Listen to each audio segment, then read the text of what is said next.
নমস্কার বন্ধুরা, মেঘার সাথে বাঙালিয়ানার আরও একটি নতুন পর্বে আপনাদের সবাইকে স্বাগত। সামনেই বড়দিন আসছে, তাই আজ একদম বড়দিন স্পেশাল একটা ফ্রুট কেকের রেসিপি আপনাদের সাথে শেয়ার করছি। আর এই কেকটা আমি একটু হেলদি ওয়েতে বানিয়েছি, মানে এখানে ময়দার পরিবর্তে আমি আটা ব্যবহার করেছি এবং চিনির পরিবর্তে এখানে আমি গুড় ব্যবহার করেছি, তাতে কেকটা টেস্টি হওয়ার সাথে সাথে একটু হেলদিও হয়ে যায়। তাহলে চলুন ঝটপট রেসিপিটা দেখে নেওয়া যাক।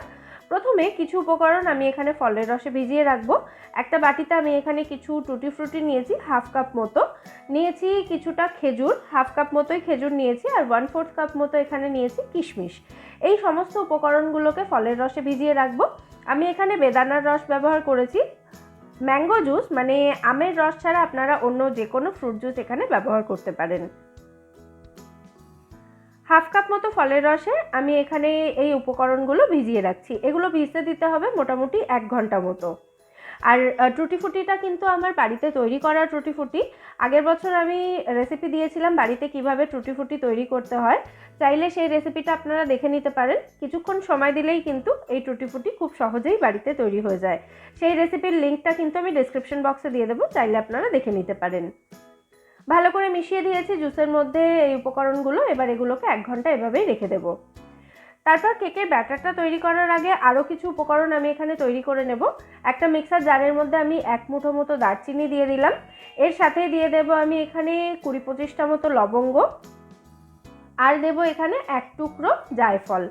একটা গোটা জায়ফলের 8 ভাগের 1 ভাগ জায়ফল কিন্তু এখানে ব্যবহার করতে হবে। এর বেশি জায়ফল ব্যবহার করা যাবে না, জায়ফল বেশি হলে কিন্তু কেক একটু তিতকুটে লাগতে পারে। সমস্ত উপকরণগুলো একসঙ্গে আমি মিক্সিতে গুঁড়ো করে নিয়েছি। এটাকে একটা আলাদা বাটিতে আমি ঢেলে নিচ্ছি। তারপর ওই মিক্সার জারের মধ্যেই 1 মুঠো কাঠবাদাম বা আমন্ড নিয়ে আমি সেটাকেও গুঁড়ো করে নিয়েছি। এটাকেও আমরা কেক ব্যাটারে ব্যবহার করব। এগুলো সাইডে রেখে দিলাম। এবার একটা বড় বাটিতে আমি এখানে নিয়েছি 100 গ্রাম বাটার বা মাখন। মাখনটা কিন্তু সফটেন বাটার রয়েছে এখানে, মানে রুম টেম্পারেচারে রাখা একদম নরম মাখন রয়েছে। দেখতেই পাচ্ছেন 1 ঘন্টা আগে এটাকে আমি ফ্রিজ থেকে বের করে রেখে দিয়েছিলাম। এবার এই মাখনের মধ্যে দিয়ে দিচ্ছি আমি 200 গ্রাম গুড়।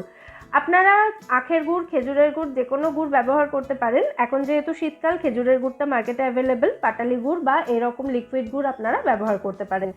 গুড় আর মাখন এই দুটোকে একসঙ্গে ভালো করে ততক্ষণ ফেটিয়ে নেব যতক্ষণ না দুটো ভালো করে মিশে গিয়ে একটু ফ্লাফি হয়ে যাচ্ছে। মিশ্রণটা একদম হালকা এবং একটু ফুলে যাবে সেই রকম অবস্থায় আসা পর্যন্ত এটাকে মিশিয়ে নিতে হবে। দেখুন, ঠিক এই রকম হয়ে যাওয়া পর্যন্ত এটাকে মেশাতে হবে। এবার এক এক করে দুটো ডিম ভেঙে এর মধ্যে দিয়ে ভালো করে এগুলোকে ফেটিয়ে নিতে হবে। একসাথে দুটো ডিম দিয়ে দেবেন না, এক এক করে দিলে এটা ভালোভাবে মিশবে, মানে ফেটানোটা ভালো হবে। চাইলে আপনারা দুটোর পরিবর্তে 3টে অথবা 4টে ডিমও এখানে ব্যবহার করতে পারেন। আমি এখানে দুটো ডিম দিয়েই এটা দেখিয়ে দিলাম। ভালো করে এটাকে ফেটিয়ে নিতে হবে। তারপর যে উপকরণগুলো আমি ফলের রসে ভিজিয়ে রেখেছিলাম সেগুলো ফলের রস থেকে তুলে এর মধ্যে দিয়ে ভালো করে মিশিয়ে নিতে হবে। এই সময় আমি ফলের রসটা এর মধ্যে দিচ্ছি না, ফলের রসটা যতটা সম্ভব কমই আমি এর মধ্যে দিচ্ছি। ফলের রস বেশি দিয়ে দিলে কিন্তু ব্যাটারটা একটু পাতলা হয়ে যেতে পারে। এই কেকের ব্যাটারটা একটু ঘন হবে, সেই জন্য ফলের রসটা এখন দিলাম না, যদি পরে প্রয়োজন হয় ফলের রসটা ব্যবহার করে নেওয়া যাবে। ভালো করে মিশিয়ে নিয়ে এই মিশ্রণটা আমি সরিয়ে রাখলাম। এবার কিছু শুকনো উপকরণ আমি এখানে মিশিয়ে নেব। একটা বাটির মধ্যে আমি এখানে নিয়েছি 1.5 কাপ মতো আটা, এটা 200 গ্রাম মতো আটা রয়েছে। এর মধ্যে দিয়ে দিলাম 1 চা চামচ বেকিং পাউডার। বেকিং সোডার দেওয়ার কিন্তু কোনো প্রয়োজন নেই এর মধ্যে। এবার দারচিনি, লবঙ্গ এবং জায়ফল যেটা আমি একসাথে গুঁড়ো করে রেখেছিলাম সেই গুঁড়োটা এখানে দিয়ে দিলাম 1 চা চামচের একটু বেশি পরিমাণে। এতেই কিন্তু কেক থেকে ডিমের গন্ধ সম্পূর্ণভাবে চলে যাবে, আর আলাদা করে কোনো এসেন্স এখানে ব্যবহার করতে হবে না। আর অ্যাকচুয়াল ক্রিসমাস কেকের যে ফ্লেভারটা হয় সেই ফ্লেভার কিন্তু এই মশলাটা থেকেই আসে। ভালো করে 3টে উপকরণ আমি একসাথে মিশিয়ে নিয়েছি। তারপর যে ব্যাটারটা তৈরি করে রেখেছিলাম সেই ব্যাটারের মধ্যে এই শুকনো উপকরণগুলো অল্প অল্প করে দিতে থাকতে হবে এবং ভালো করে মিশিয়ে নিতে হবে। একসাথে পুরোটা দিয়ে দিলে কিন্তু ব্যাটারের মধ্যে লাম্পস থেকে যেতে পারে, সেই জন্য অল্প অল্প করে দিতে থাকবো এবং এটাকে ভালো করে মিশিয়ে নেব। আর মেশানোর জন্য এই সময় কিন্তু আর তারের হুইস্কারটা ব্যবহার করতে হবে না, একটা চামচ বা স্প্যাচুলা দিয়ে এটা ভালো করে মিশিয়ে নিলেই এটা খুব ভালোভাবে মিশবে।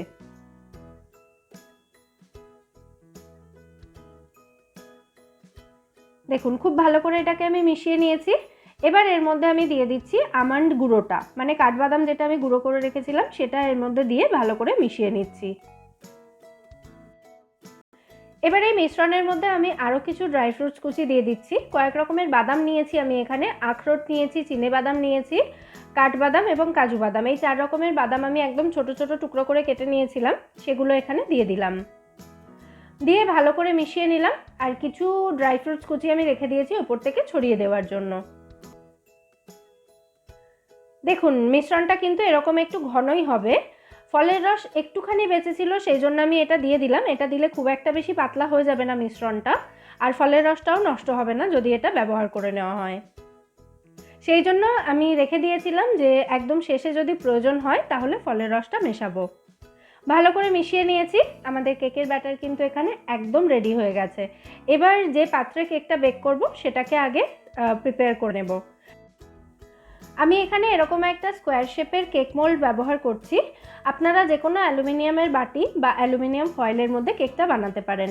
প্রথমে একটা ব্রাশের সাহায্যে অল্প একটু সাদা তেল আমি বাটির মধ্যে মাখিয়ে নিলাম। তারপর এর মাপ করে কেটে রাখা বাটার পেপার আমি এর মধ্যে বিছিয়ে দিচ্ছি। বাটার পেপার দিলে কেকটা খুব সহজে বেরিয়ে আসবে বেক হওয়ার পরে। তবে বাটার পেপার যদি না থাকে আপনাদের কাছে, এরকম তেল মাখিয়ে নেওয়ার পর আপনারা শুকনো ময়দা ছড়িয়ে দেবেন, তাতেও কিন্তু কেকটা খুব সহজেই বেরিয়ে আসবে। সাইডগুলোতেও আমি বাটার পেপার দিয়ে দিয়েছি। তারপর যে ব্যাটারটা তৈরি করেছিলাম ব্যাটারটা আমি এর মধ্যে ঢেলে দিচ্ছি। আবারও একবার কনসিস্টেন্সিটা ভালো করে দেখে নিন কেক ব্যাটারের। এটা কিন্তু একটুও পাতলা হলে চলবে না, এরকম একটা টাইট ব্যাটার আমাদের তৈরি করতে হবে। ভালো করে এটাকে আমি মোল্ডের চারিদিকে এভাবে ছড়িয়ে দিচ্ছি, সমান করে দিচ্ছি। তারপর 2-3 বার এরকম ট্যাপ করে নেব, তাতে এটা ভালোভাবে সেট হয়ে যাবে। এবার ওপর থেকে আরও কিছু ড্রাই ফ্রুটস এবং টুটি ফ্রুটি, খেজুর এগুলো আমি ছড়িয়ে দিচ্ছি যাতে কেকটা দেখতেও ভালো লাগে। হাত দিয়ে একটু একটু চেপে দিলাম টুটি ফ্রুটিগুলো যাতে ব্যাটারের মধ্যে এগুলো বসে যায়। ব্যাস, আমাদের ব্যাটার এখানে একদম রেডি বেক করতে যাওয়ার জন্য। এবার গ্যাস ওভেনটা আমাদের তৈরি করে নিতে হবে। বেক করার জন্য আমি একটা বড় সাইজের কড়াই গ্যাসে বসিয়েছি, আর কড়াইয়ের মধ্যে দিয়েছি এখানে 1 কাপ মতো বালি। বালির পরিবর্তে আপনারা নুনও ব্যবহার করতে পারেন। নুন বা বালি দেওয়াটা গুরুত্বপূর্ণ এই কারণেই যে নুন বা বালি দিলে কড়াইতে তাপটা চারিদিকে সমানভাবে ছড়াবে এবং কেকটা চারিদিক থেকে সমানভাবে বেক হবে। আর বালির ওপরে এখানে একটা এরকম স্ট্যান্ড বসিয়ে দিয়েছি যাতে কেকের বাটিটা বালির থেকে একটু উঁচুতে বসে। একদম যদি বালির সঙ্গে টাচ হয়ে থাকে তাহলে কিন্তু কেকের নিচের দিকটা পুড়ে যাবে, সেই জন্য এরকম একটা স্ট্যান্ড দেওয়া জরুরি।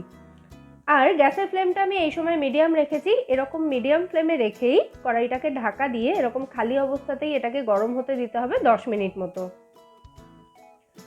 মানে এটাকে আমি প্রিহিট করে নিলাম। 10 মিনিট পর গ্যাসের ফ্লেমটা আমি মিডিয়াম থেকে একদমই লো করে দিলাম। এবার দেখুন ঢাকনাটা খুলে নিলাম কড়াইটা খুব ভালো গরম হয়ে রয়েছে, দেখেই বুঝতে পারছেন আশা করি। এবার খুব সাবধানে কেকের ব্যাটারের যে বাটিটা রয়েছে সেই বাটিটা এর মধ্যে বসিয়ে দিতে হবে। কড়াই কিন্তু ভীষণই গরম এই সময়, তাই খুব সাবধানে এই কাজটা করতে হবে। ব্যাটারের বাটিটা এর মধ্যে বসিয়ে দেওয়ার পর কড়াইটাকে আবার ঢাকা দিয়ে দিতে হবে এবং একদম লো ফ্লেমে রেখেই এটাকে বেক করতে হবে 1.5 ঘন্টা মতো। সমস্ত উপকরণের পরিমাণ যদি সেম নেন তাহলে 1.5 ঘন্টা মতো সময় লাগবে, যদি একটু কম নেন তাহলে একটু কম সময় লাগতে পারে। তবে 1 ঘন্টা মিনিমাম লাগবেই এই কেকটা বেক হতে। আর গ্যাসের ফ্লেমটা কিন্তু অবশ্যই লো রাখতে হবে। 1 ঘন্টা পর থেকে কেকটাকে চেক করতে থাকবেন।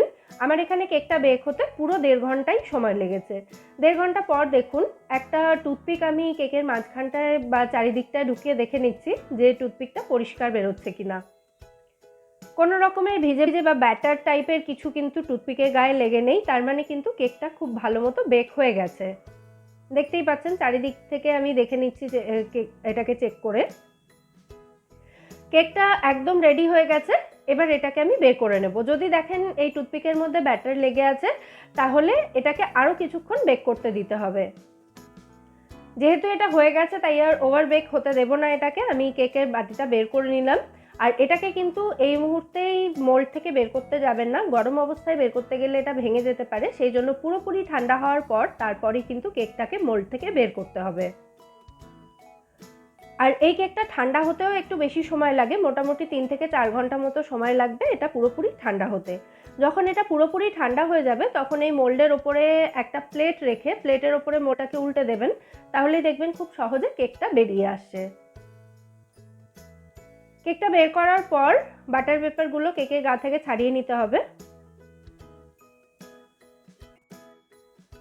কেকটা দেখুন চারিদিক থেকে কিন্তু একদম সমানভাবে বেক হয়েছে। এই জন্যই কড়াইতে নুন বা বালি দেওয়াটা কিন্তু ভীষণই গুরুত্বপূর্ণ, তাতে কেক চারিদিক থেকে একদম ইভেনলি বেক হয়। আর কেকটা দেখতেও দেখুন কি দুর্দান্ত হয়েছে। এবার আমি কেকের স্লাইস কেটে দেখিয়ে দিচ্ছি কেকের ভেতর থেকে টেক্সচারটা কেমন হয়েছে। পুরো ড্রাই ফ্রুটসের ঠাসা একটা কেক এটা, সেই জন্য কাটার সময় কিন্তু একটু সাবধানে দেখে কাটবেন।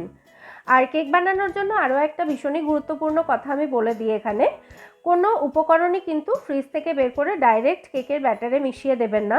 কেকের ব্যাটার বানানোর অন্তত 1 ঘন্টা আগে উপকরণগুলো ফ্রিজ থেকে বের করে বাইরে রেখে দেবেন, যাতে সেগুলো রুম টেম্পারেচারে চলে আসে। তারপর সেগুলো দিয়ে কেকের ব্যাটার তৈরি করুন। ডিম, মাখন এগুলো সাধারণত আমরা ফ্রিজেই রাখি, তো এগুলো স্পেশালি ফ্রিজ থেকে 1 ঘন্টা আগে বের করে রেখে দেবেন বাইরে। আমি কেকের স্লাইস এখানে ট্রাই করুন। আর টেস্টি হওয়ার সাথে সাথে কেকটা কিন্তু ভীষণ হেলদিও, কারণ এতে ময়দা বা চিনি কোনোটাই ইউজ করা হয়নি। আটা এবং গুড় দিয়ে বানানোতে কেকটা কিন্তু অনেকটাই হেলদি হয়েছে। তাহলে অবশ্যই এই বড়দিনে এই কেকের রেসিপিটা বাড়িতে ট্রাই করুন এবং আমায় জানাবেন এই রেসিপিটা আপনাদের কেমন লাগলো। রেসিপি ভালো লাগলে ভিডিওটাকে একটা লাইক এবং শেয়ার করে প্লিজ আমার চ্যানেলটা সাবস্ক্রাইব করে নেবেন যদি এখনও না করে থাকেন। ফিরে আসবো নতুন কোনো রেসিপি নিয়ে। সবাই সুস্থ থাকবেন, ভালো থাকবেন এবং সবাইকে ভালো রাখবেন। আর বড়দিনের অগ্রিম শুভেচ্ছা রইল সবার জন্য।